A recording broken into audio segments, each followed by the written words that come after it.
maamulka gobolka Awdal oo hogaamiye barasaabka gobolka Awdal Cabdiraxmaan Axmed Cali ayaa kulan la qaatay suduwayaasha laamaha dawladda gobolka Awdal kulankani oo ahaa mid labadii toddobaadba hal mar ay isugu yimaadaan isuduwayaasha wasaaradaha gobolka iyo maamulka gobolka Awdal kulankani ayaa ahaa mid lagaga hadlayay xaaladda gobolka Awdal iyo sidii loo dardargelin lahaa shaqada wasaaradaha kala duwan ee gobolka kulankani oo ka dhacay xafiiska gudoomiyaha gobolka Awdal ayaa markii uu soo gabagabaysmay waxa warbaahinta u faahfaahiyay ajandihii kulankaasi maanta ka soo baxay gudoomiyaha gobolka Awdal Cabdiraxmaan Axmed Cali waxana uu yiri waxaan halkan ku qabanay shirkii isuduwayaasha gobolka Awdal waxaana ka soo baxay warmartiyeed ka koowaad mushkiladaha xagga nadaafadda iyo sidii wax looga qaban lahaa oon kala tashan doono mas'uuliyiinta degmada maadaama uu soo dhow yahay waqti roobaadkii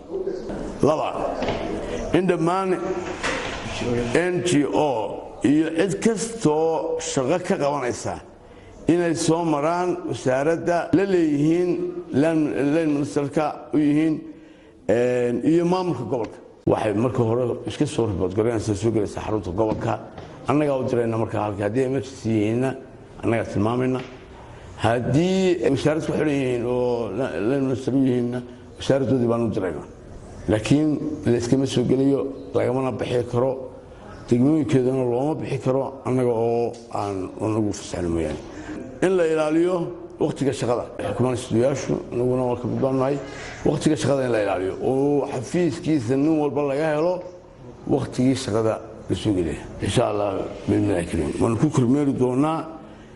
xafiis kasta shaqadiisii amba afar in la soo yimaado ama kulanka dambe dhaco